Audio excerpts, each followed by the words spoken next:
es el meollo de esta charla, en tratar de exponerles qué ocurrió y cómo llegamos a tener en la actualidad toda esta información contable que nos parece indispensable, pero que no sabemos cómo se formó. Hay vestigios de registros contables en Mesopotamia 5,000 años antes de Cristo. Imagínense ustedes que ya entonces se empezaban a utilizar los registros contables a través de tablillas con signos cuneiformes, era su escritura, y en donde llevaban los registros de recibos, de gastos, de contratos, de trueques, de ventas, de préstamos de dinero. O sea, todo esto ya existía en esas tablillas de arcilla, las cuales eran sumamente frágiles, es porque primero no cabía mucha información y segunda se podían destruir fácilmente. En el Antiguo Egipto, las operaciones se hacían en piedra, pero en algún momento de la historia aparece el papiro. El papiro está fabricado a partir del junco, ¿sí? Y esto revoluciona la escritura, porque los papiros ahora sí podrían escribirse en textos mucho más grandes, se enrollaban y se almacenaban más fácilmente. A partir de entonces, el papiro se convirtió no solamente en un artículo muy preciado para los comerciantes, sino como un objeto mismo de comercio. El papiro se comenzó a exportar a otras partes porque su uso era mucho más ventajoso que cualquier otra cosa. Sin embargo, en algún momento de la historia, un monarca de Alejandría en Egipto, de la dinastía Ptolomeo, ¿se recuerdan que la dinastía Ptolomeo viene de uno de los generales de Alejandro el Grande, que una vez que muere Alejandro, él se queda en Alejandría. Y hay toda una dinastía que llega incluso hasta la propia Cleopatra, que seguramente ustedes conocen. Él tiene uno de los Ptolomeos tiene una disputa con un monarca de Pérgamo, en la actual Turquía, y se niega a venderle el papiro. Entonces esto hace evolucionar algo muy interesante. Los habitantes de Pérgamo comienzan a usar pieles de cordero, de oveja, de carnero, como material para escribir. Lo que resulta ¿sí? Pues se podría escribir más fácilmente y su duración era más prolongada. Así nació el pergamino, llamado así precisamente porque está creado en la ciudad de Pérgamo. Voy a hacer algunos paréntesis en el transcurso de la plática de datos curiosos que son interesantes que se conozcan. Un dato curioso es cuando Napoleón en la invasión de Egipto descubre uno de sus soldados la llamada piedra Rosetta. Seguramente ustedes han oído hablar, la piedra Rosetta es una piedra que está escrita en 3 idiomas: los jeroglíficos egipcios, la lengua demónica, que es un avance de los jeroglíficos egipcios, y el griego. Cuando esta piedra llega a Europa, un investigador de apellido Champollion va a descifrar los jeroglíficos. Los jeroglíficos hasta entonces no se sabía qué cosa querían decir. Y entonces se encuentra con que parte de esos jeroglíficos que se tenían en la época egipcia eran listas de raya, nóminas, de los trabajadores que participaron en la construcción de las pirámides. Esto es algo interesante, uno, porque destruye el mito de que solamente son esclavos los que construyeron las pirámides de Egipto, y dos, porque ya se detallan ahí los nombres, los días trabajados y los eventuales descuentos de cada trabajador, tal y como se hace actualmente. Ya también había ese tipo de registros en esa época. Sin embargo, va a ser hasta la... ¿Me escuchan bien? Sí, se lo escucha. Vamos a avanzar a lo que podría ser una de las llamadas globalizaciones. Nosotros tenemos el concepto de que la globalización es algo producto de nuestra época. Y sin embargo, no es así. Los fenicios, un pueblo semita que estaba en lo que yo estoy entre Líbano y Siria, parte de Israel y Palestina incluso, ¿sí? Eran grandes comerciantes. Los fenicios se adueñaron, por decirlo así, del Mediterráneo. Todo el Mediterráneo era su campo de acción, el comercio era su modus vivendi. ¿Sí? Y ellos se constituyen en el Mediterráneo. El Mediterráneo es un mar cerrado. Se recuerdan, tiene la salida por Gibraltar, lo que llamaron en la antigüedad las columnas de Hércules. Y no tiene más. Tiene los Dardanelos para entrar al Mar Negro, pero de todas maneras no tiene otra salida. Entonces, todo eso lo dominaban perfectamente. 1000 años se posicionaron en ese comercio. Y ahí hay otro dato curioso, porque precisamente en esas tierras se dice, la leyenda dice, que una princesa llamada Europa, de gran belleza, fue vista por Zeus, quien la raptó. ¿Sí? A esa princesa fenicia va a deber su nombre Europa. Y esta leyenda marca la conexión entre Asia y Occidente.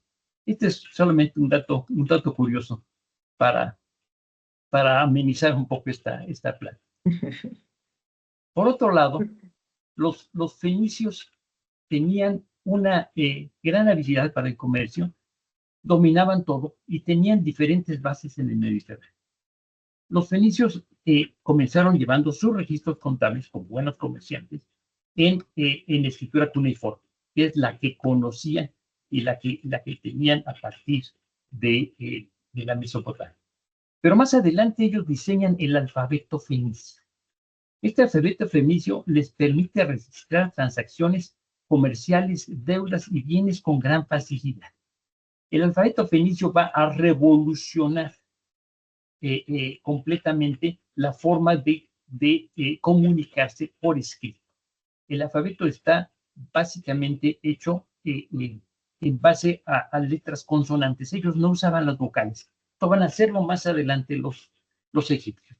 Pero ¿cuál es lo interesante del alfabeto fenicio? Que de este alfabeto va a derivar lo que es el arameo, que es la lengua de Jesús, y de ahí vienen las familias del hebreo, del árabe, y desde luego del griego y el latín.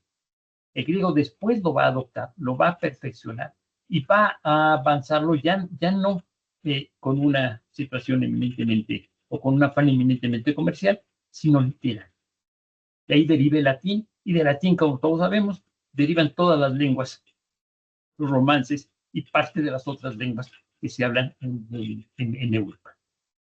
Dice Irene Vallejo. Irene Vallejo es una autora española que escribe un libro bellísimo que se llama El infinito en un junco, que seguramente muchos de ustedes conocen. Dice al momento en que los comerciantes fenicios lanzan este alfabeto, dice: para los astutos comerciantes fenicios, la cuestión adquiría un cariz muy distinto. La simplificada escritura alfabética liberaba al comerciante del poder del escriba. Gracias a ella, cada uno podía llevar sus propios registros y dirigir sus negocios.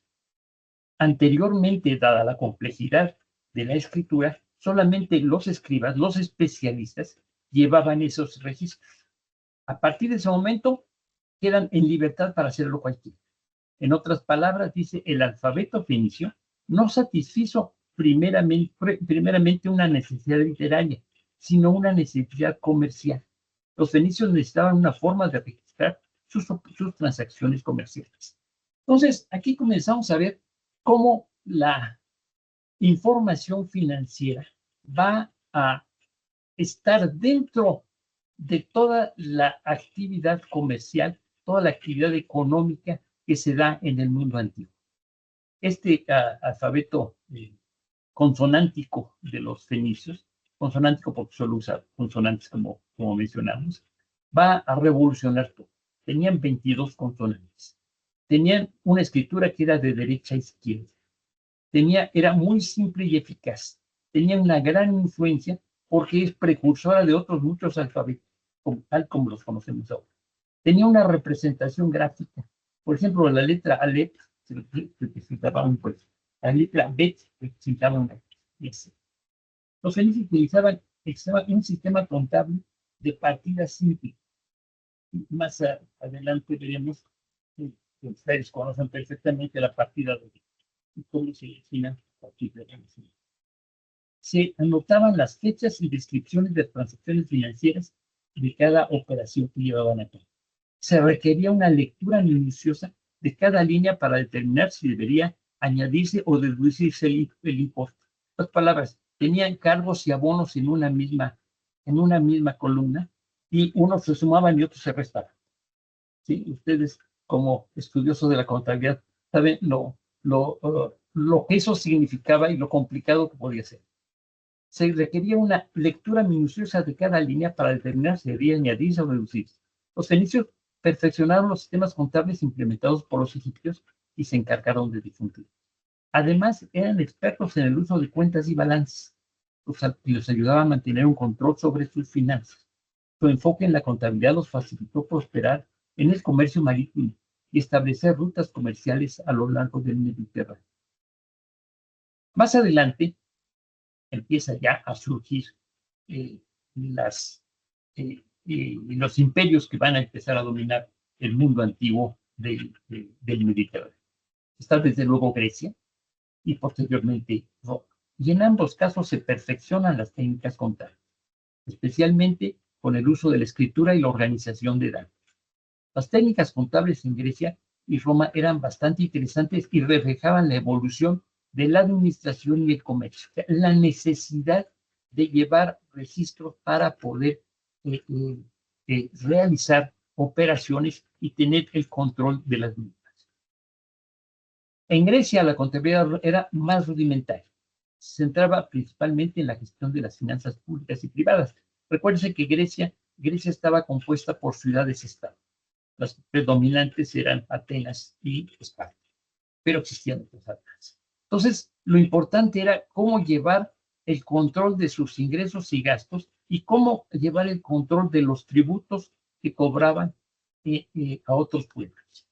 Sí, la contabilidad, entonces, vemos cómo va evolucionando desde la Mesopotamia, con escritura cuneiforme, posteriormente todo lo que se refiere a los fenicios y demás. Y aquí viene un invento interesante, el ábaco. El ábaco, que es la primera calculadora de la historia. Se supone que el ábaco es de origen chino. Sin embargo, en Roma se llegó a usar.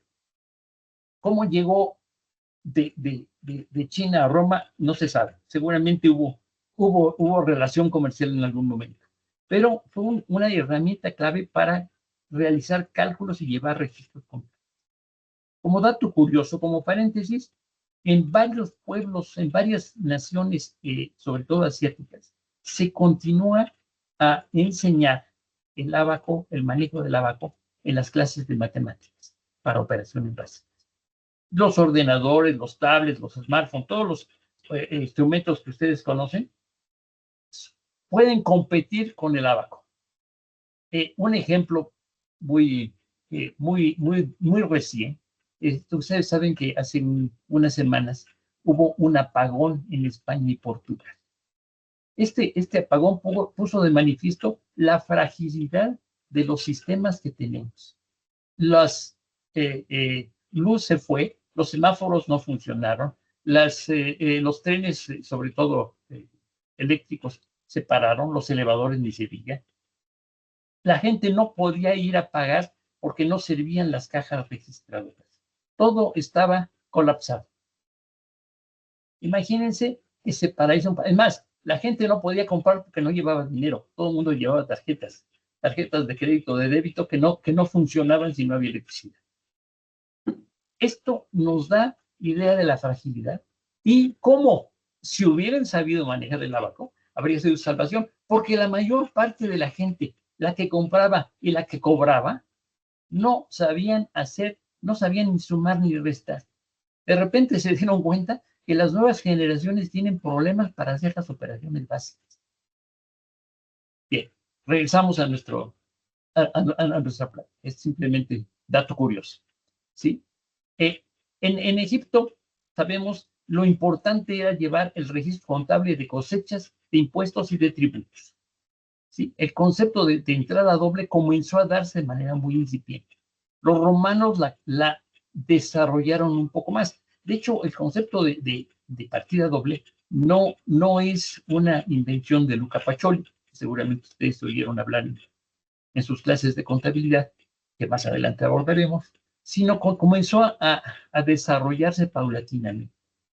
Los romanos desarrollaron un sistema más formalizado. Los contables, los contadores, se llamaban tabulares, porque utilizaban una tabla, una especie de tabla de madera, y un códex, que eran libros encuadernados, para llevar registros en tablillas de cera, utilizando un instrumento puntiagudo que llamaba estilis, de donde más adelante va a derivar el estilográfico, o en rollos de papiro.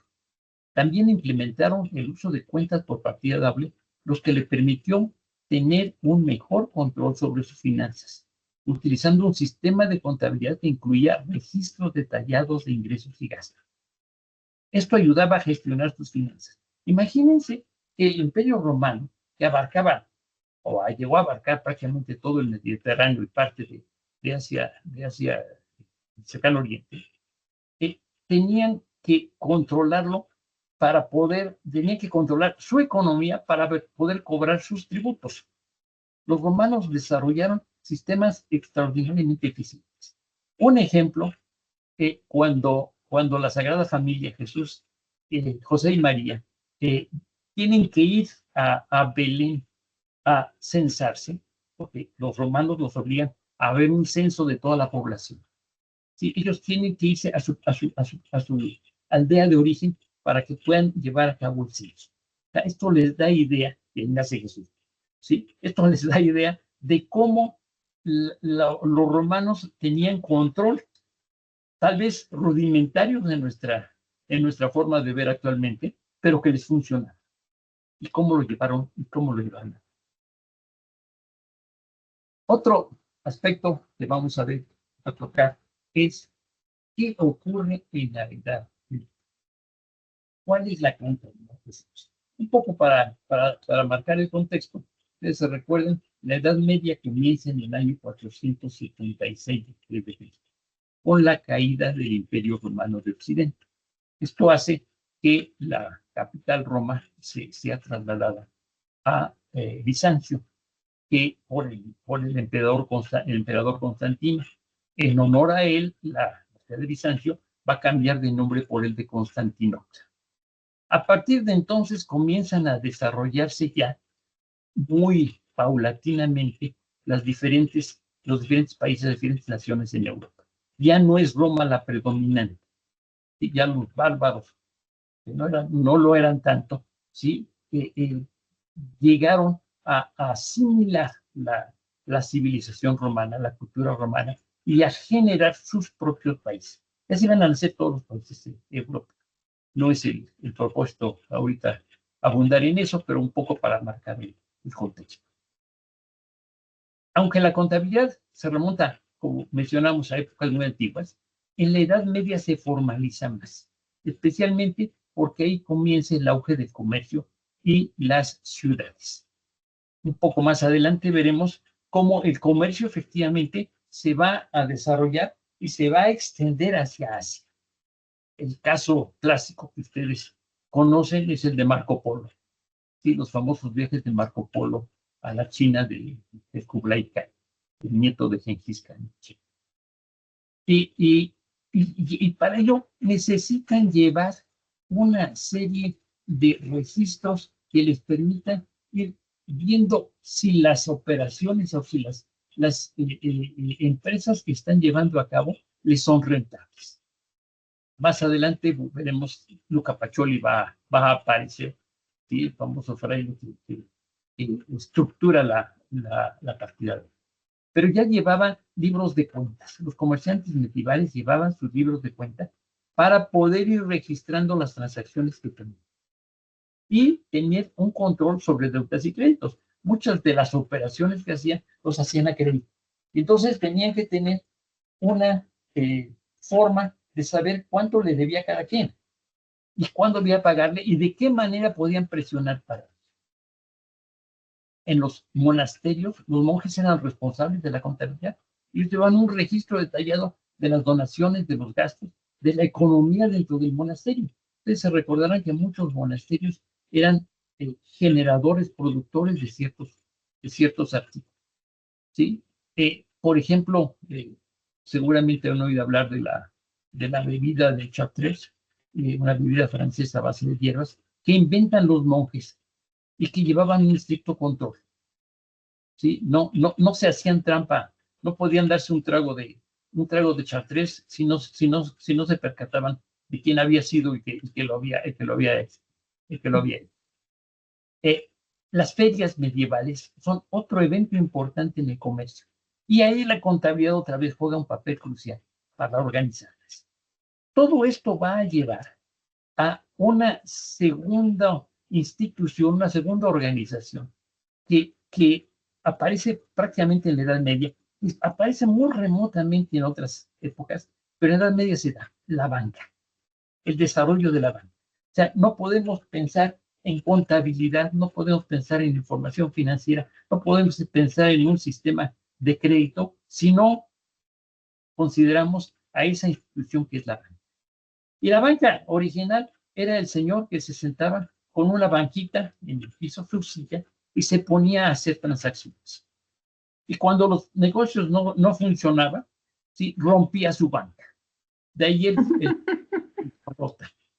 ¿Sí? La bancarrota viene de ahí, de que el banquero no podía cobrar lo que había prestado y rompía su banca. Punto, bancarrota.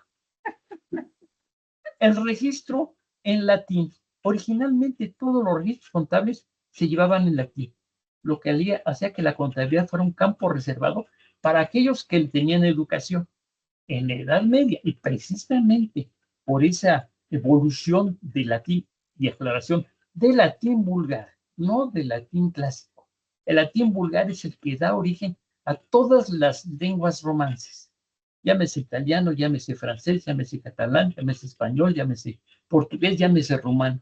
Todas estas lenguas y todas las que derivan de ahí van a nacer del latín vulgar. Y el latín vulgar crea realmente lenguajes bellísimos. El español es un lenguaje bellísimo, pero el francés también lo es, el italiano y todos los demás. Sí, esto es algo importante porque esto ya populariza el uso, en nuestro caso, la estructuración de estados financieros en la lengua de cada persona, no en latín. Y ahí llegamos al año de 1494. Es un año bien interesante, porque 1494 es 2 años después del 1492, cuando Cristóbal Colón realiza su famoso. Luca Pacioli fue un fraile franciscano y matemático italiano del Renacimiento. Nació alrededor de 1447 y murió en 1517, y es considerado como el padre de la contabilidad. Si los contadores tuviéramos un santo patrón, tendríamos a San Luca Pacioli. Su obra más famosa se llamaba Suma de aritmética, geometría, proporción y proporcionalidad. Es un compendio de conocimientos matemáticos de la época, pero que incluye la primera descripción completa del sistema de contabilidad por partida doble, que es el fundamento de la contabilidad. No hay nada que lo haya podido superar hasta la fecha. ¿Sí? Pero él también tuvo un gran interés en la geometría y en la proporción.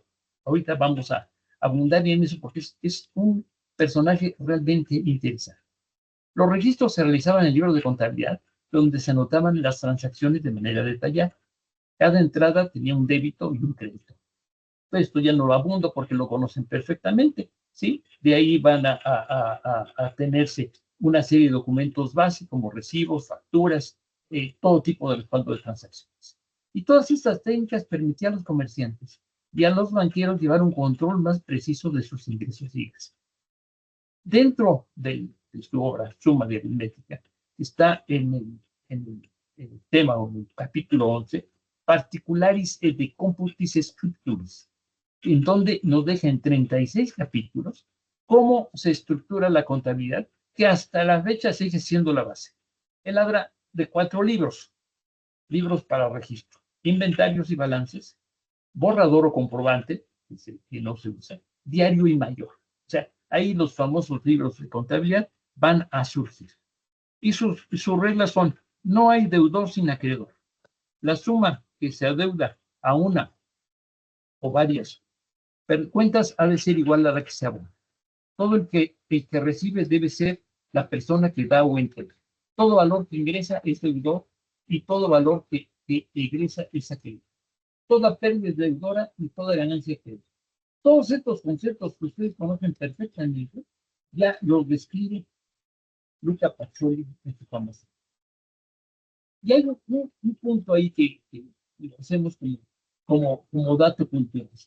Él fue un gran amigo de Leonardo da Vinci. Leonardo da Vinci, ustedes lo conocen perfectamente, a tal punto que cuando Pacioli imprime en Venecia su libro de la famosa, la llamada Divina Proporción, es un libro que él lleva a cabo, la Divina Proporción de Pacioli, es ilustrada por Leonardo da Vinci. Imagínense que ustedes escriben un libro y el famoso, uno de los más famosos pintores y personajes de la historia, es quien les va a hacer los adornitos, la ilustración de su libro.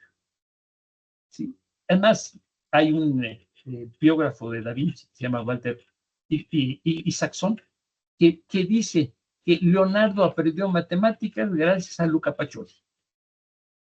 Y si ustedes ven, ustedes seguramente han visto una de las obras de Leonardo, que es la Última Cena, que está en Santa María de la Gracia en Milán.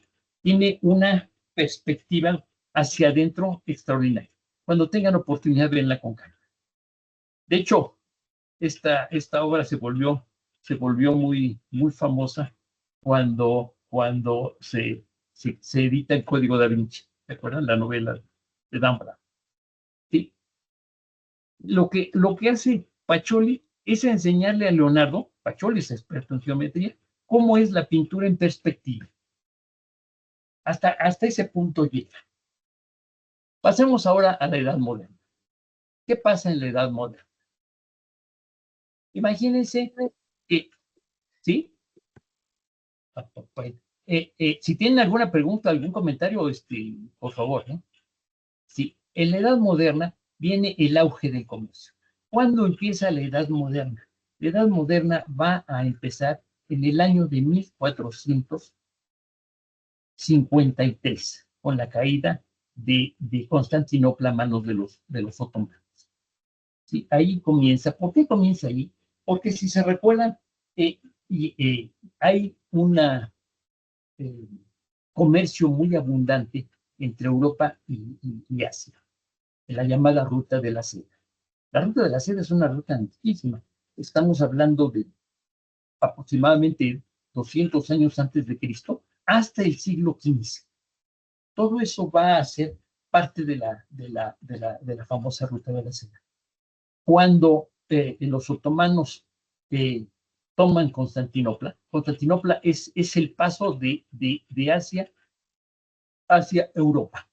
De hecho, el actual Estambul, que más tarde Constantinopla va a cambiar el nombre Estambul, sí, se recuerdan que es la única ciudad que está en dos continentes. De un lado está en Asia, del otro lado está en Europa. ¿Sí? Bueno, pues cuando llegan los otomanos, al estilo del señor Trump en la actualidad, impone aranceles a todas las mercancías que literalmente, el señor Trump no está inventando nada, esto siempre se ha hecho. ¿Sí? Entonces, ¿qué pasa en ese momento? Que comienza la era de los grandes descubrimientos, de las grandes expediciones. Los primeros que le inician son los portugueses. Los portugueses bajan por todo, bordeando todo el continente africano, hasta llegar a lo que se llama el Cabo de Buena Esperanza, la ciudad de Cabo, y volver a subir al Océano Índico, porque saben que esa ruta, ¿sí?, los va a llevar a poder seguir el comercio con todos los productos que Asia y sobre todo China les ofrece. ¿Por qué van por todo bordeando todo el continente? Porque les da miedo irse más allá. Acuérdense que en aquella época todavía el concepto de redondez del planeta estaba en duda. Todavía pensaban que en algún momento se iba a acabar, iban a caer al abismo. ¿Sí? sea, hay Copérnico cuando lo van a quemar, porque para que apure de que el mundo es redondo y de que otros planetas, incluida la Tierra, giran en torno al Sol. No es la Tierra el centro del universo, sino que es de nuestro universo, por lo menos, el Sol. Él dice, él abjura, y en voz baja, ¿sí? Alguien escucha que dice, et pur si muore, y sin embargo se muere, ¿sí? Porque creían que la Tierra estaba así. Entonces, todo eso va a desencadenar una serie de expediciones hacia Asia. Quiero hacer hincapié en que los asiáticos, principalmente los chinos y los indios, ya tenían un gran comercio y comerciaban abundantemente en esa parte. Por una sencilla razón.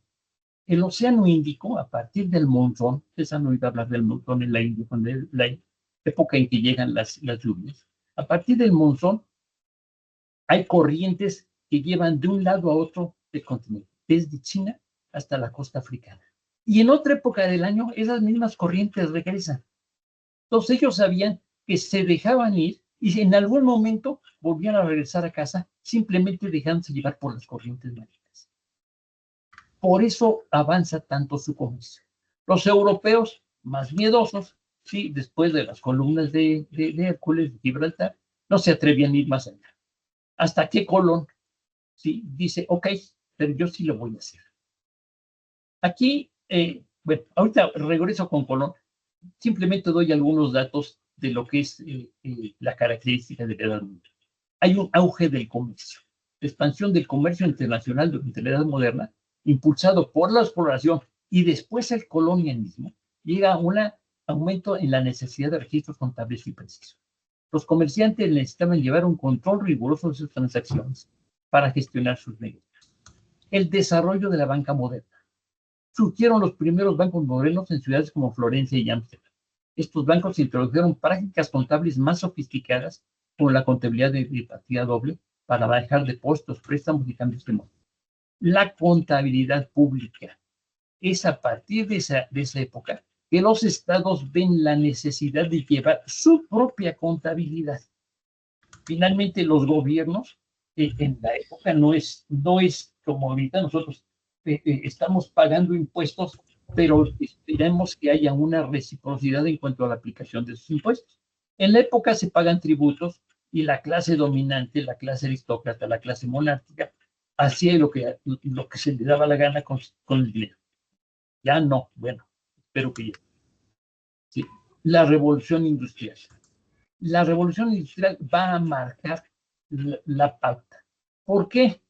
Porque a finales de la Edad Moderna, finales del siglo XVIII, ¿sí? En Inglaterra se comienzan a producir máquinas para generar una serie de... Anteriormente, yo llevaba mi contabilidad y sabía cuánto me costaba cada uno de los 10 artículos que producía. Pero en la producción industrial ya no eran 10, ya eran 10,000. ¿Cómo llevar a cabo el control de eso? Y entonces nace la contabilidad de costos. Sí, la contabilidad de costos va a proporcionar la información que necesitemos para poder llevar a saber a cuánto voy a vender. ¿Sí? Y viene otra gran necesidad, la educación contable. Es a partir de esa época que comienzan a surgir las escuelas y cursos dedicados a la enseñanza de contabilidad. En otras palabras, la profesión aparece, se profesioniza la labor o la tarea de llevar a cabo los registros contables. Y la otra que ya comentamos es que ya no es el latín la lengua predominante, ahora es la lengua de cada país. Estos datos reflejan cómo la contabilidad evolucionó y se adaptó a los cambios económicos.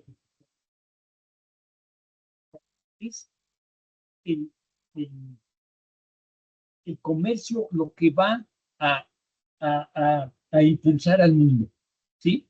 Ustedes saben que la mayor parte de las guerras son por situaciones comerciales, por situaciones económicas, por situaciones de ganar posiciones y dinero y bienes de otras partes.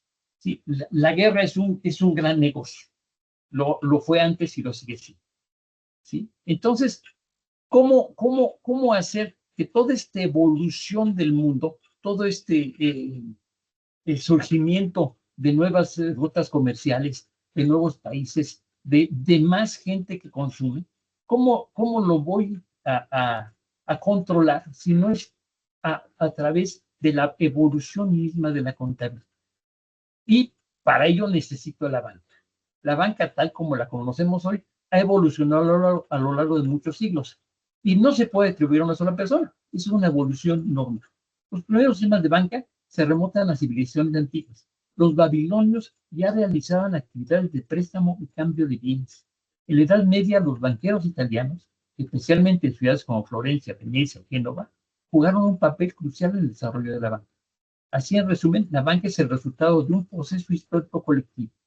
La información financiera es realmente importante por varias razones. En primer lugar, ayuda a las empresas a tomar decisiones informadas sobre sus operaciones, inversiones y estrategias de crecimiento. Y esto que parece ser un dogma actual, era un dogma, es decir, desde la Edad Media ya buscaban dónde voy a colocar mi dinero, dónde me va a redituar. ¿Qué otra cosa podemos decir? Bueno, en términos modernos, la banca tuvo sus inicios, decíamos, en las ciudades de Florencia, Venecia y Génova. A finales del periodo medieval y principios del Renacimiento, las familias Bardi y Peruzzi dominaron la banca en la Florencia del siglo XIV. Establecieron sucursales en muchas otras partes de Europa. Pero tal vez el banco más famoso fue el Banco Medici, fundado por Juan de Medici. Ustedes han oído hablar de los Medici. Hay por ahí el nombre. Papa Medici también. Hay Catalina de Medici, que fue reina de Francia. Los Medici fueron una familia de comerciantes y tuvieron influencia en toda Europa. Y la banca va a jugar un papel importantísimo. O sea, la banca se convierte en una empresa mucho más rentable que cualquier empresa industrial. El desarrollo de la banca se propagó del norte de Italia a toda Europa y tuvieron lugar varias innovaciones importantes en Ámsterdam durante la República de los Países Bajos en el siglo XVI y posteriormente en el Londres del siglo XVII. La contabilidad en esos tiempos no solamente era una herramienta administrativa, sino que también reflejaba el auge del comercio y la banca en la época del Renacimiento. El Renacimiento no es solamente un renacimiento cultural, es como mejor lo conocemos, es también un renacimiento comercial, ¿sí? Entonces, todo va aparejado. La amistad que mencionábamos entre Pacioli y Leonardo da Vinci dan un poco la idea de cómo va hermanada la parte económica a la parte cultural. Esto es importante. Nunca han estado separados. ¿Sí? Dice, además, la información financiera es clave para la planificación y control presupuestario, ya que permite a las organizaciones monitorear sus ingresos y gastos, asegurar que se mantengan dentro de los límites financieros razonables y, por último, es esencial para cumplir regulaciones y normativas fiscales, lo que ayuda a evitar problemas legales. Y no me estoy refiriendo a los actuales sistemas fiscales. Ya los sistemas fiscales de la época eran mucho más severos posiblemente que los de ahora, porque además tenían otra gran ventaja, no rendían cuentas a nadie. La contabilidad y la información financiera jugaron un papel fundamental, decimos entonces, en el desarrollo de los comercios entre el siglo XV y XVI, ¿sí? La época de los grandes descubrimientos. Además, dice, la contabilidad ayudó a establecer ayuda a establecer la confianza entre los comerciantes. Aquí viene otro gran concepto de lo que es de tener una buena información. ¿Sí? El que yo cree confianza. Al tener registros, podríamos demostrar la viabilidad de sus negocios a socios inversores, facilitando la obtención de financiamiento. Si yo quiero hacer crecer mi empresa y necesito socios para hacerla crecer, pues lo que me exigen mis socios es que me digas cómo va tu negocio. No me digas que va muy bien, demuéstrame que va muy bien. Si yo tengo confianza en ello, yo voy a entrar a lo que sea. La información financiera también permitió a las empresas evaluar su rendimiento y planificar su crecimiento, lo que impulsó la competitividad en el mercado. Y aquí hago otro paréntesis cultural que me pareció muy interesante. Es la relación que tiene Marco Polo con Cristóbal Colón y con Fernández de Santalla. Fernández de Santalla, para su información, es el fundador de la Universidad de Sevilla. Entre Marco Polo y Cristóbal Colón, quiero decirles, hay por ahí de 200 años de diferencia. O sea que la influencia de uno y otro se va a dar de manera o a través de un libro que Marco Polo, ustedes lo conocen perfectamente, escribe después de sus viajes a China, después de estar en la corte de Kublai Khan. Y él escribe un libro que se llama El Millón de maravillas que encontré en China. Esto lo escribe en 1298 y Colón lo tiene y llega a sus manos. Y Colón lo estudia, lo escudriña, lo maneja como una herramienta útil para intentar situar en el mapa del mundo, dice, el punto geográfico que ya había visitado en 2 ocasiones y del que no sospechaba que, aunque sea un continente por descubrir. Hay cerca de 800 anotaciones al margen de las páginas del libro de Marco Polo, de puño de Cristóbal Colón, ¿sí? En donde él va bosquejando que debe haber una ruta diferente para llegar a China y a lo que él llamaba Catalizipango, ¿sí? Yéndose por el otro lado, dado que el mundo, él está convencido que es redondo, tendría que llegar necesariamente yendo por el otro. Nunca imaginó que se va a encontrar otro continente. ¿Sí? Son los primeros años de la imprenta, la tecnología que cambió el mundo. Acuérdense de Gutenberg, que inventa la imprenta, aun cuando la imprenta ya se usaba en China. Lo que pasa es que Gutenberg la hace con caracteres de lenguas romances. Los chinos lo hacen sus propios caracteres, pero la imprenta ya existe. Él simplemente la va a adaptar a las lenguas de Europa. Dice, y por ahí aparece otro personaje importante. Es un clérigo sevillano, Rodrigo Fernández de Santalla, que funda la Universidad de Sevilla. Y también se interesa por los relatos durante su estancia en Roma, los relatos de Marco Polo.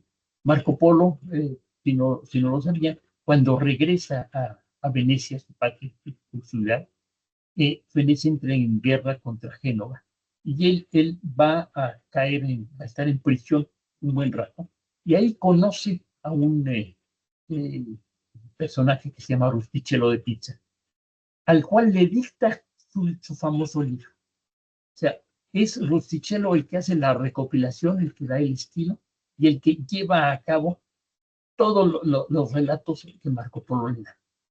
¿Sí? Hay 200 años entre uno y otro, pero esto pone de manifiesto la importancia que tiene. Incluso por muchos años y en la época de Marco Polo, se dudó mucho de que efectivamente hubiera visto todas las maravillas que dice o que describe en su libro.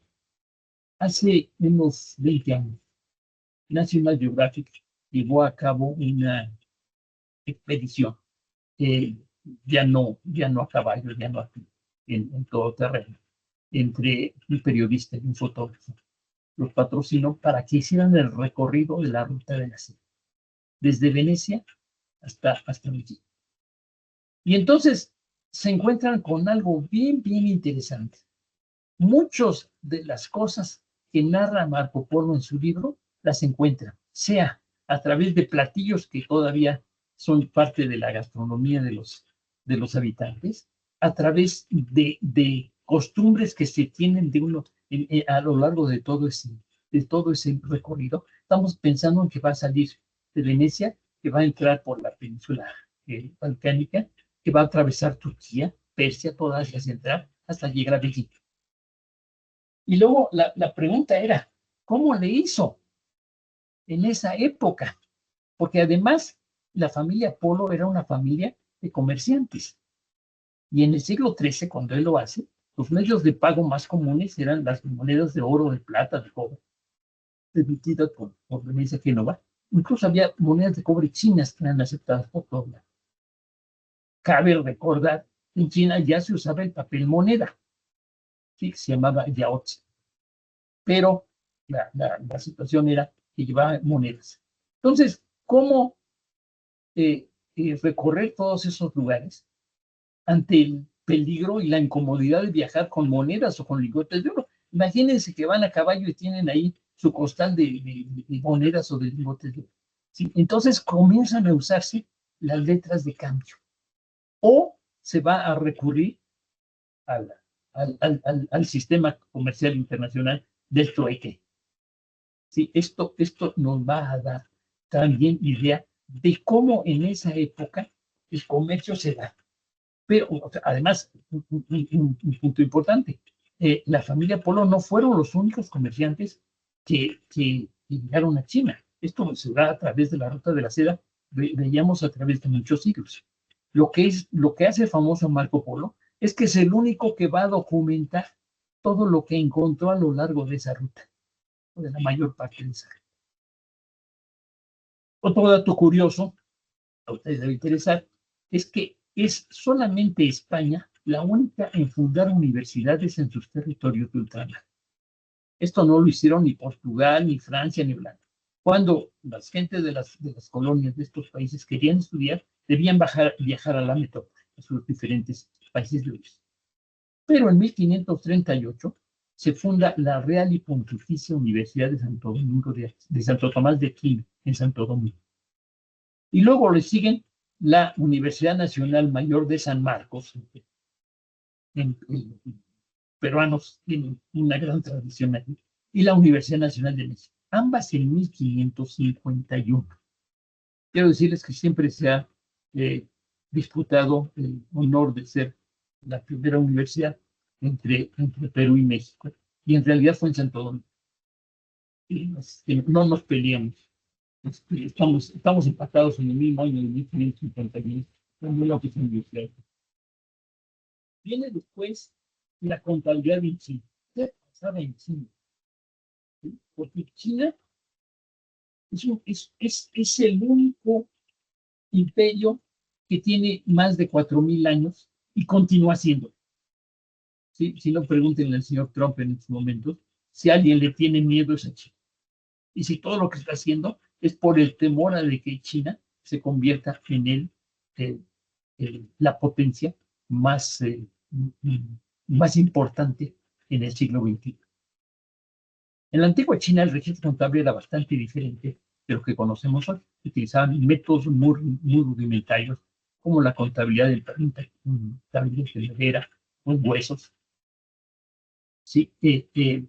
Llevaban registros contables, incluso se han encontrado registros contables que datan de 6.000 años antes de Cristo.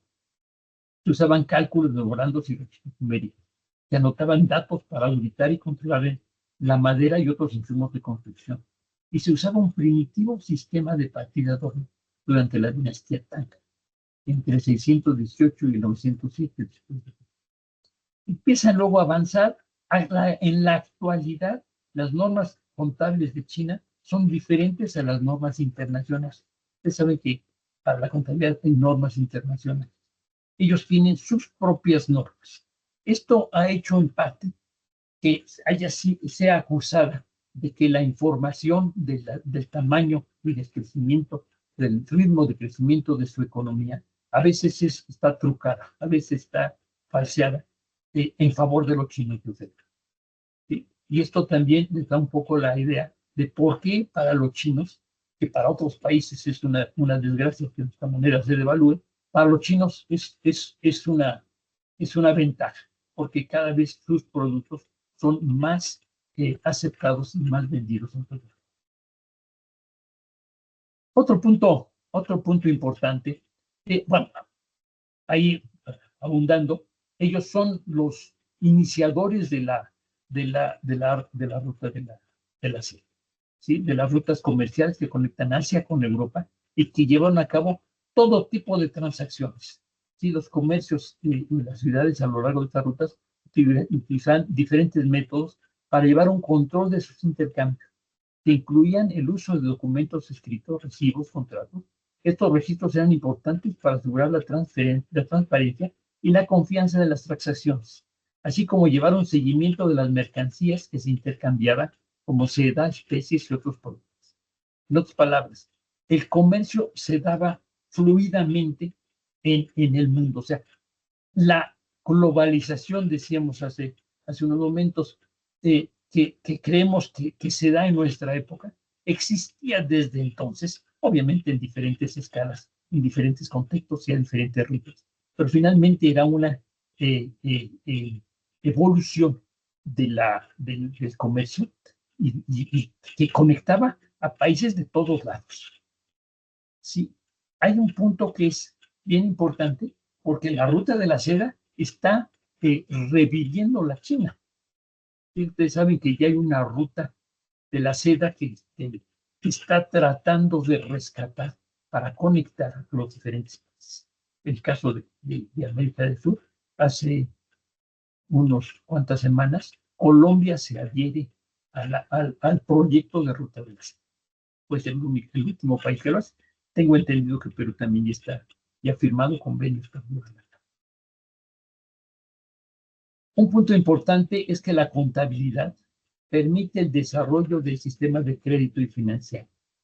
La contabilidad y la información financiera no solo ayudan a los comerciantes y ayudaron a los comerciantes de todas las épocas a gestionar sus operaciones, sino que además fomentan el crecimiento del comercio a lo largo de la ruta de la seda, conectando civilizaciones y cultura de una manera sin precedentes. Esto, esto es bien importante porque nos da idea de que, otra vez, aparejado al ritmo de crecimiento de la economía y del comercio, va el perfeccionamiento de la compañía. Hay otro punto que es bien importante, que son las compañías de seguro. ¿Qué pasa con las compañías de seguro? Yo necesito tener, además de un sistema contable, a nivel empresa, a nivel país, necesito tener una forma de asegurarme de que si mis negocios no funcionan, si yo tengo un accidente, si algo ocurrió en el trayecto de mis operaciones, yo no pueda quedar en bancarrota, sino que yo pueda continuar operando. Hay aquí una historia bien interesante. Voy a comenzar por lo actual. Todas las empresas de seguros están coaseguradas con empresas más grandes. ¿Sí? O sea, si yo tengo mi empresa de seguros en Lima o en México, yo me coaseguro con otra más grande, porque si todos mis clientes a los que yo tengo asegurados tuvieran al mismo tiempo un percance, yo no tendría dinero para poder pagar. Entonces me tengo que coasegurar. Y ese coaseguro va para arriba. Esas otras empresas están coaseguradas con una más grande así. En la cabeza, en la punta de las empresas, está la Lloyd's de Londres. Entonces, si ustedes han oído hablar de la Lloyd's de Londres, pero es la compañía aseguradora más grande del mundo y con la cual todas las demás se coaseguran. ¿Y qué creen? Que la compañía de Lloyd's de Londres nació en una cafetería junto al río Támesis, en Londres precisamente, y se convirtió en un centro de inteligencia marina y va a fundar la industria de todos los seguros marinos. ¿Qué ocurrió? Le voy a hacer un poco la historia a manera de cultura.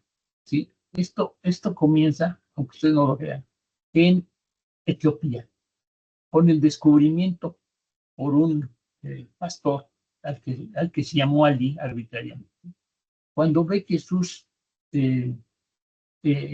cabras comienzan a comer unos frutos verdes y esos frutos las excitan, las ponen a correr y a hacer cosas. Entonces se descubre el café. El café va a darse en la zona de Etiopía. Más adelante va a pasar, lo van a adoptar los musulmanes, sobre todo en sus oraciones y rezos. Ellos lo hervían el café y eso les daba energía. Y lo hacían básicamente para no dormirse en los. Entonces, en algún momento alguien deja los granos de café junto al fuego, se tuestan, y entonces descubren que es mucho más sabroso, mucho más agradable el aroma y el sabor del café a partir de café tostado. Y comienzan a hacer un gran negocio. Esto va a llegar paulatinamente a Europa. Y todo el mundo empieza a adoptar. Desde luego hay quien dice, señores, el café es una bebida del demonio, viene de los musulmanes, que son infieles. Vamos a prohibirlo. Y dice, bueno, ¿qué hacemos? Si no, pues vamos a preguntarle al Papa en turno qué hacer. Y efectivamente le llevan el café al Papa, y el Papa dice, después de probarlo, dice, no, qué diablo ni qué diablo, tráiganlo, está exquisito. Y ahí comienza a desarrollarse el comercio del café en Europa. Sí, así llega a Londres. Hay muchas historias, y si nos da tiempo, ya no lo tengo cansado, de cómo va a llegar, cómo va a avanzar en Europa. Un dato curioso antes de regresar a Londres, que en la época hay una invasión de los otomanos a Europa, la famosa batalla de Brina, en donde Jan Sobieski, que es el rey polaco, con un ejército de la OTAN de la época, soldados de todas partes, hace frente a los otomanos y los derrota en la batalla. Pero hay una persona que es el que les da la información de cómo derrotar a los otomanos, sí, que había vivido con ellos durante. Entonces, en recompensa, el Jan Sobieski, el rey polaco, dice, ¿qué cosa quieres? Gracias a tu información pudimos derrotar. Dice, mira, aquí hay un montón de sacos, de bolsas de un grano que traían los otomanos en su ejército. Dámelos. Era café. Y él funda en Viena el primer café de Europa. Y no solo eso, en conmemoración a la batalla que derrotan a los otomanos, hacen un pan en forma de media luna. Recuerden que los otomanos tienen una media luna como sí. Y eso va a dar origen a lo que llamamos croissant. El cuernito, el croissant, es en memoria a la derrota de los otomanos. Y nace prácticamente al mismo tiempo que nace el primer café en Europa. Nos regresamos a Londres, a la cafetería Lloyds. ¿Por qué se llama la cafetería Lloyds? Porque el dueño era un señor Edward Lloyd. ¿Y qué pasaba en esa cafetería? Bueno, pues pasaba que ahí se juntaban todos los armadores en la época de las grandes expediciones, pues había las grandes empresas que tenían barcos y que mandaban por todo el mundo llevando su mercancía y trayendo mercancía. Y su sistema de información, no había otro, era los barcos que iban llegando, les informaban, oye, mira, yo vi a tu barco en tal lugar y está muy bien, o yo vi a tu barco que ya lo has atado, o tu barco ya fue hundido por los piratas en tal parte. Entonces, ahí se juntaban en el café, e incluso ahí era su oficina, ahí les llegaba su correspondencia, y ahí les llegaban toda la información de los barcos que iban llegando, ¿sí? De qué pasaba con los suyos. A partir de ahí, de este centro de información, comienza a darse la idea de por qué no hacer un seguro para garantizar seguro. Él sabe que yo voy a aportar X cantidad de póliza para que en caso de un siniestro, el que tenga el siniestro se le paga, se le cubre y no quede después. ¿Sí? Y este es lo que va a dar origen a la famosa Lloyd's de Londres, a la aseguradora más importante. Pero esto va a tener que fundamentarse en cuál es el valor de la mercancía que cada barco llega, por cuánto la quiero yo asegurar, porque pues, en cada caso son mercancías diferentes, incluso el valor mismo del barco es diferente. Hay barcos grandes y barcos más pequeños. ¿sí? El señor Lloyd nunca participó en el seguro, pero fue el centro de información. Y gracias a él se crea la Lloyd de Londres, ¿sí? De hecho, hay todavía una gaceta que se llama Lloyd List, que establece en 1734 y que es la segunda publicación más antigua de Inglaterra después de la London Gazette. O sea, y ahí se da toda la información que queramos para llevar a cabo la protección de las operaciones que se llevan en todo el mundo. Eso es el mercado de seguros que va aparejado, decíamos, a la banca y obviamente a la generación de información financiera, tanto pública como privada, de empresas o de gobiernos. Y ahora nos vamos a nuestro continente. Nos vamos a... ¿Qué pasa? ¿Cómo vamos a empezar por los mayas? Los mayas en el sur de México, parte de América Central, lo que son los estados de Chiapas, de Yucatán, de Campeche, de Quintana Roo, lo que es parte de Belice, Guatemala, Honduras, parte de El Salvador. Toda esa parte es donde se expande la cultura.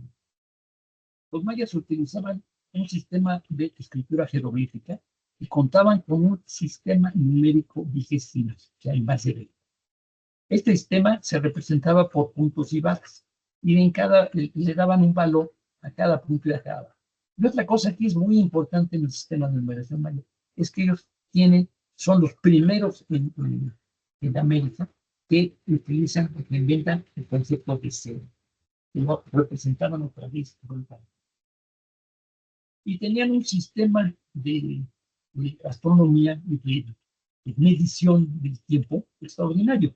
Sí, ellos tenían lo que se llamaba un kin, que era un día, 20 kines era un winal o un mes, 18 winales era un tun o un año, eran 360 días, y tenían 5 días asiagos, 5 días de mala suerte, y llamaban buen día. O sea, tenían un sistema en donde su año era de 360 días, más 5 días de desgracias, ¿sí? Y esto era el llamado tun. 20 tunes hacían un catún, ¿sí? 20 catunes un bactún, y así se seguían. Pero lo que es importante es que su numeración, o sea, eso nos da un poco la idea del sistema de astrología tan avanzado que tenía, de medición del tiempo, y de la misma manera tenían un sistema de numeración para llevar a cabo sus operaciones contables. Los escribas, otra vez volvemos a los escribas, preparaban registros de recibos, gastos, contratos de trueque, entradas, préstamos y operaciones. ¿Sí? Su sistema podía prácticamente medir cualquier cosa. Era un gran instrumento y decimos fueron los primeros en utilizar ese. Los otros son los árabes, ¿se recuerdan? Los árabes fueron los números arábigos que utilizamos, pues se llaman así, arábigos. ¿Sí? Y el comercio maya se desarrolló en toda esa zona. ¿Sí? Usaban el trueque y utilizaban el cacao como moneda, parte del oro, del jade y del cobre. Cacao fue una gran forma de hacer las transacciones. Los aztecas tienen sistemas más o menos similares. Los aztecas son un poco como el equivalente a los griegos y los romanos. O sea, los romanos se copian todo el sistema griego, del sistema democrático y otras muchas cosas, ¿sí? Y lo adaptan, bueno, hasta su religión. Acuérdense que la mitología romana es una copia de la mitología griega, con otros nombres, ¿sí? Zeus es Júpiter, etc. ¿Sí? Los aztecas hacen algo parecido. Y esto, los señores, estamos hablando de épocas diferentes, ¿sí? Estamos hablando que cuando los aztecas llegan al centro y comienzan a desarrollarse el llamado Anáhuac, ya los mayas prácticamente han desaparecido. Estamos hablando de épocas que no son coincidentes, pero no por ello dejan de ser interesante todo el comercio que llevan a cabo las aztecas y sobre todo el comercio que llevan a cabo con Centroamérica, y se dice que incluso podría haber llegado hasta hacer negocios con el imperio, ¿sí? objetos y leyendas que se cuentan. Nos llegamos ahora con los incas. Los incas también tienen un sistema de contabilidad interesante. Aunque no utilizaban un registro contable en el sentido moderno, en lugar de escribir usaban un sistema de cuerdos llamados tipo. Tipo significa nudo en chucho. ¿Sí? Sí, y era hecho a base de nudos y color de cuerda. ¿Sí? Los incas usaban un sistema de contabilidad con los quipus, y los quipus se confeccionaban con cuerdas de algodón o fibras anuales. Se teñían de colores, se formaban con una cuerda principal y cordeles colgantes. Se registraban información contable anudando los cordeles. Se usaba un sistema de posicionamiento de nudos para representar valores. Los valores, nudos y distancias entre ellos permitían distinguir el tipo de objeto y las características de la población. Los quipus eran usados solo por los especialistas, los quipucamayoc, que eran los administradores del Imperio Inca. Acuérdense que el Imperio Inca, a diferencia del Azteca o del Maya, era mucho más extenso. El Imperio Inca era, corríjanme si no, era Perú, era parte de Colombia, era parte de Ecuador, era el norte de Chile y Argentina. O sea, y además es un sistema, están los Andes ahí, un sistema de muy difícil acceso, de trayectorias muy complicadas. Sí, y ellos necesitaban controlarlo, y cómo controlar sus tributos si no era a través de estos administradores del imperio, ¿sí? También los incas usaban la yupana, eso es muy importante.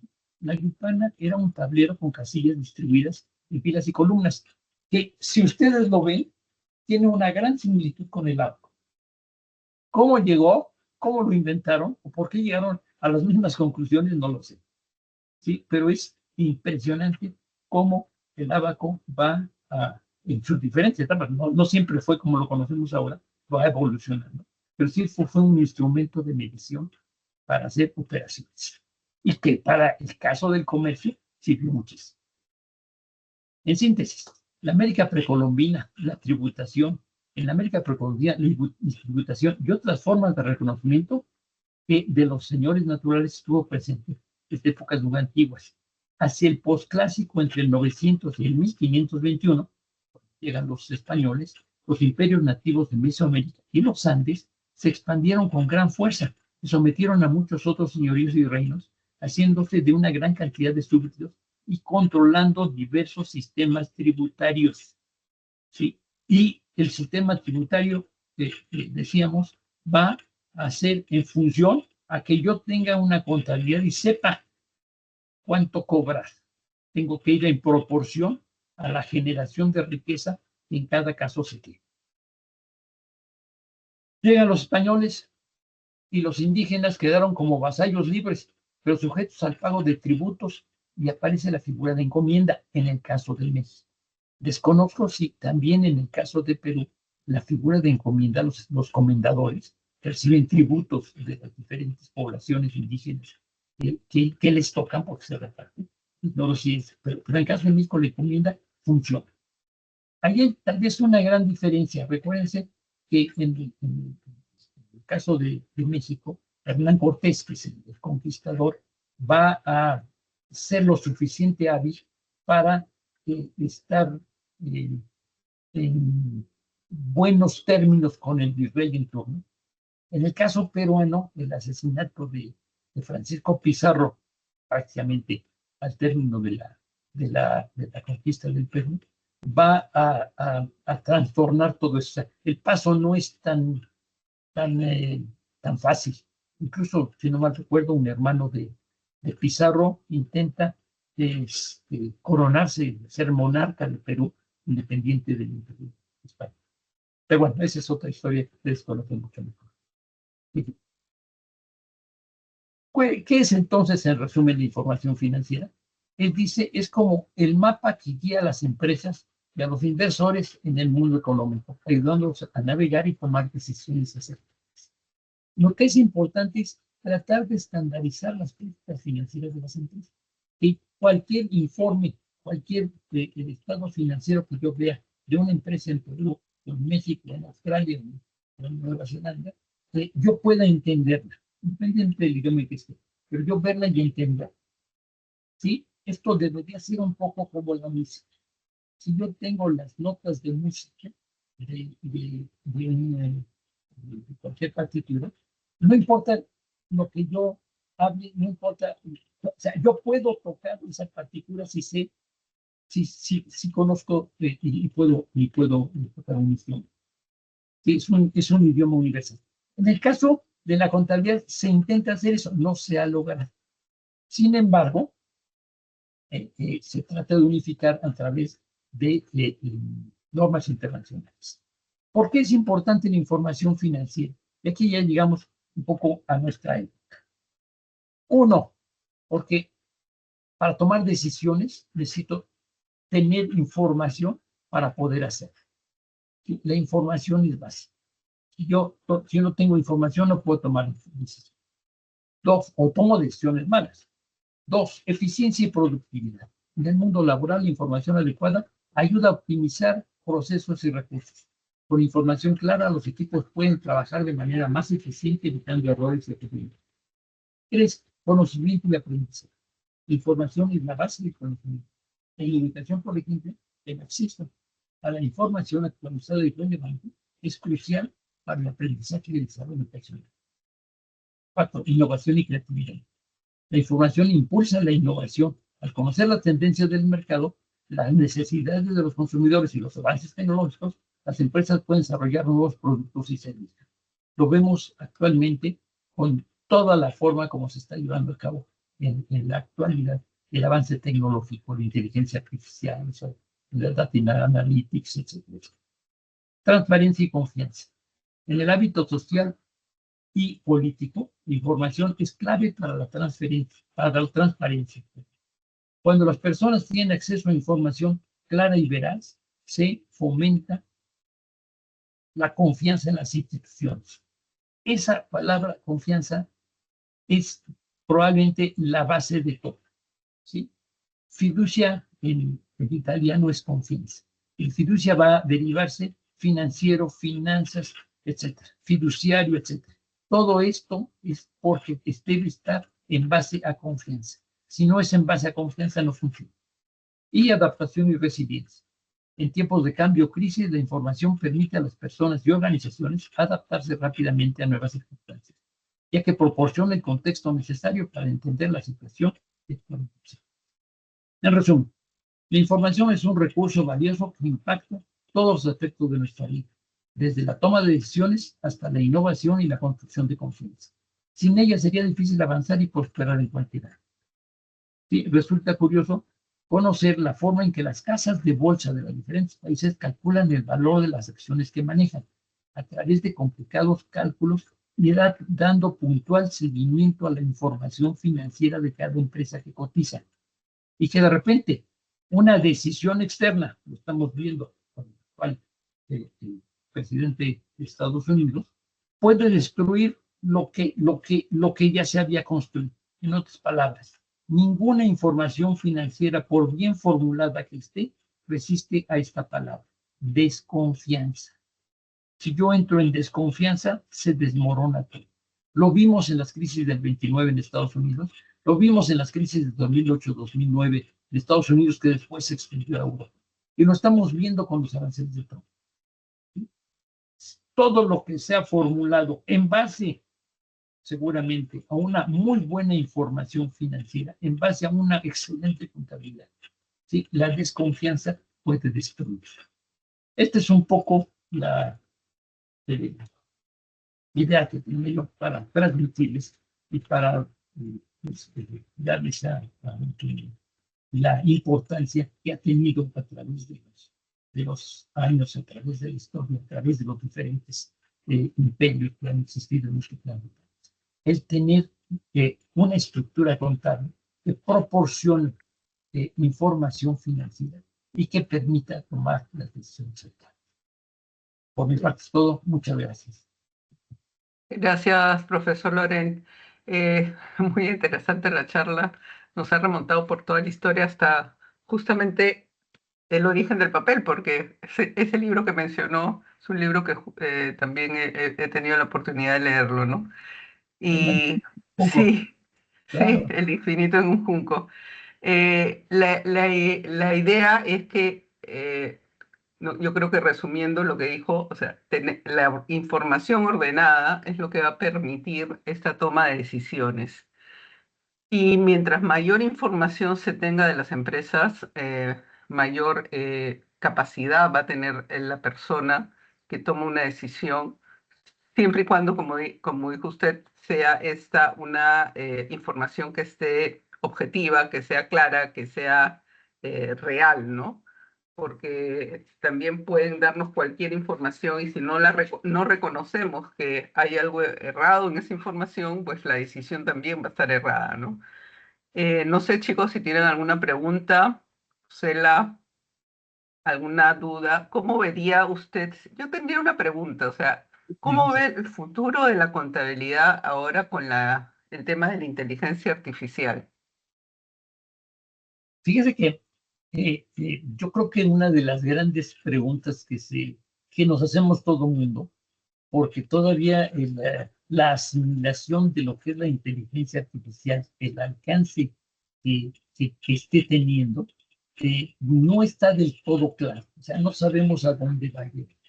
Una cosa que es importante es que la inteligencia artificial hay que tomarla sobre todo en base a, a una fuente de consulta, a una fuente de información.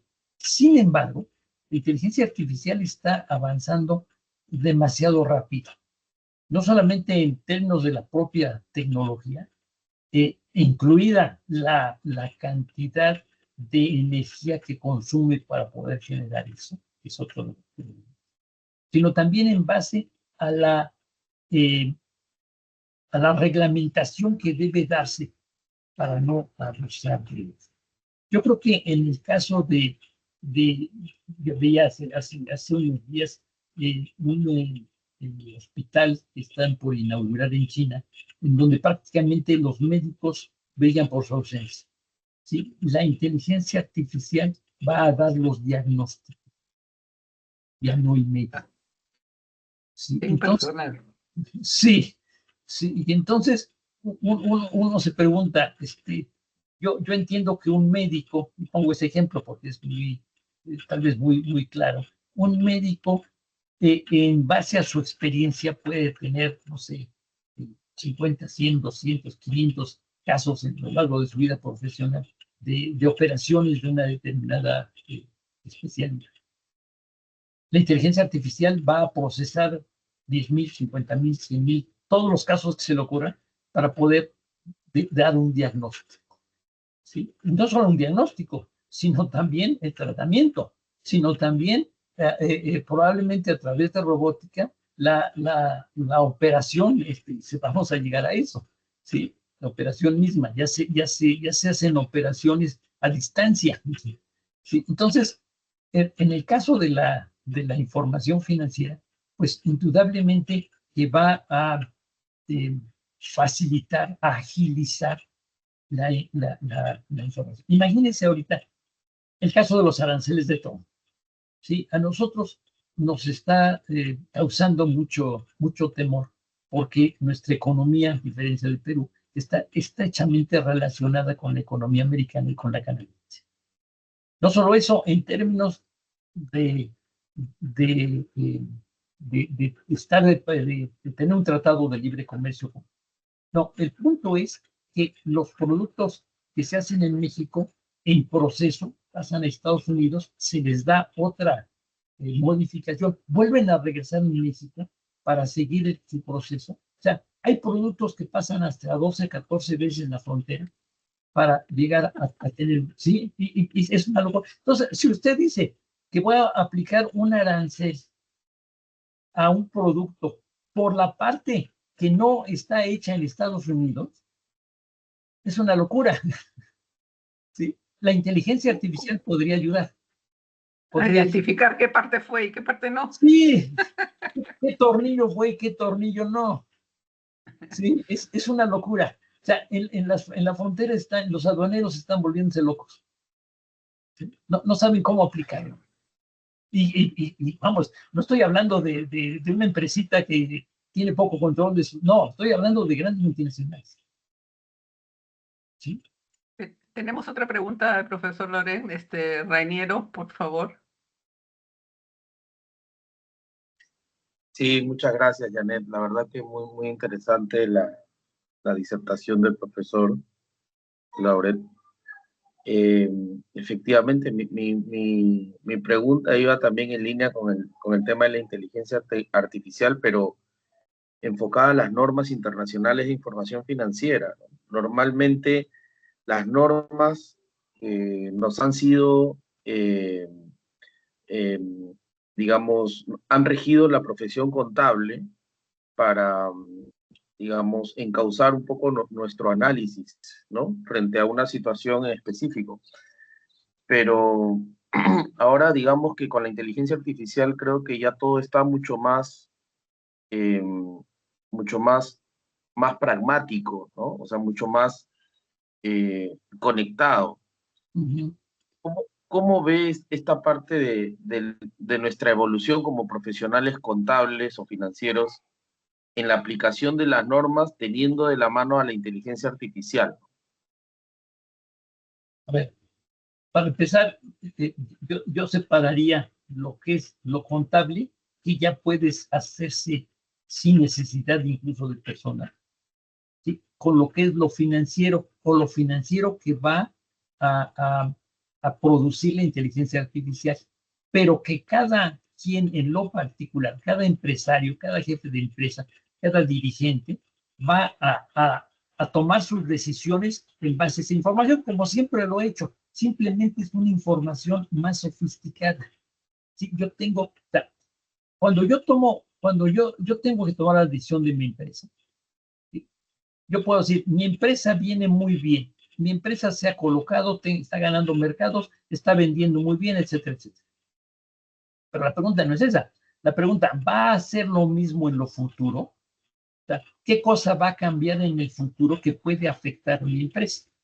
Ahí hay casos clásicos que ustedes conocen perfectamente. Hoy se me viene a la mente el Kodak, ¿sí? Las cámaras fotográficas los rollos, los filtros para las cámaras. Y Kodak era una empresa exitosísima hasta los años 80, por ahí decirlo. ¿Qué pasa después? ¿Sí? Que nunca vio venir el cambio tecnológico. Y de un día a otro quebró. Literalmente desapareció. Algunas áreas de Kodak se subsistieron adaptándose y demás. Veíamos el caso de la adaptación y resiliencia como uno de los factores de la información financiera. ¿Qué pasa entonces con la inteligencia artificial? Que yo podría pronosticar. No, ya no me interesa lo que pasó, o mejor, en base a lo que pasó, yo pronostico qué es lo que podría pasar.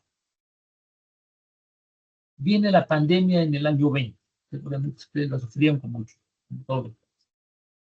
¿Sí? Y una de las cosas que se hablaba en la época es que el turismo se viene abajo. El turismo va a ser una actividad prácticamente inquieta.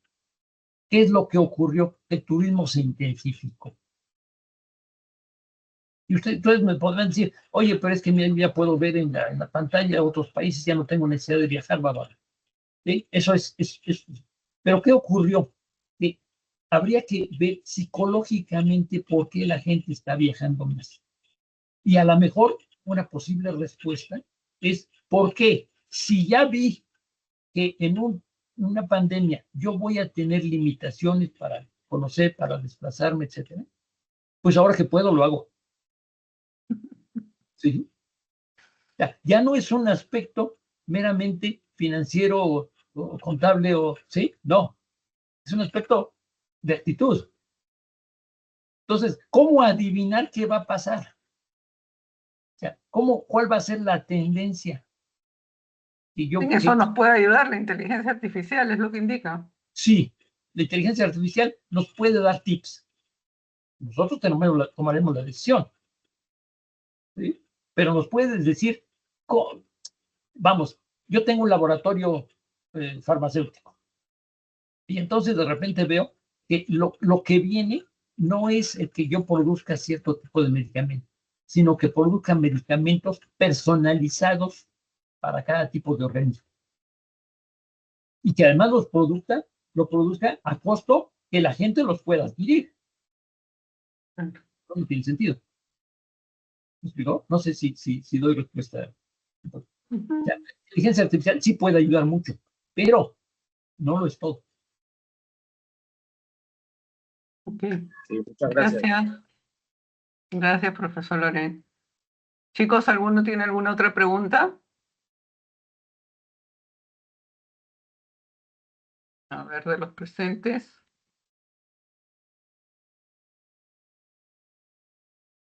Yo creo que eso sería todo, no sé.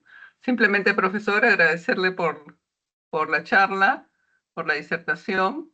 Y bueno, esperemos que podamos seguir encontrando espacios similares para tratar algunos otros temas. No, pues, Muchas gracias, buenas noches. Buenas muchas noches gracias. con todos. Muchas gracias a Muchas ustedes. Gracias. gracias. Y la verdad me da mucho gusto tener pláticas. Yo conozco Perú, he estado varias veces en Perú. Yo vivo en un poblado que se llama Metepec y tenemos una hermandad con Trujillo, en la ciudad de Ah, Trujillo. ¿Sí? Sí, y he estado allá en varias ocasiones para dar algunas pláticas y demás. Sí, estuve qué- en el Machu Picchu el 11 de septiembre del 2001, ahí trepado. No me enteré de nada hasta que llegué al Cusco. Conozco mucho su país y quiero mucho su país. Ay, gracias. Yo espero conocer México en algún momento. O sea, Será no he ido. vida cuando quiera. ¿Cómo no? Pues muchas gracias. Esperemos que sea pronto. Claro Ok, que sí. Muchas gracias. gracias a todos. Buenas Gracias. noches. Hasta luego. Bueno, Luego. una consulta Hasta luego. para registrar nuestros códigos por la asistencia. Ah, puse un correo al inicio. Un momentito, lo vuelvo a compartir en el chat. Muchas gracias. Está mi chat. Pues me despido. Muy amable. Ay, muchas gracias. Sí, profesor Loren. Muchas gracias.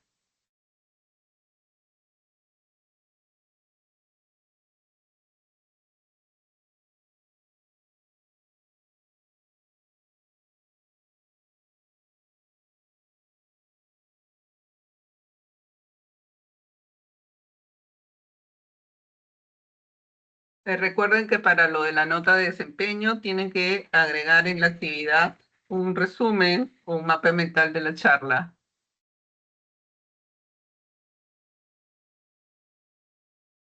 ¿Ya tienen todos el enlace? Sí, muchas gracias.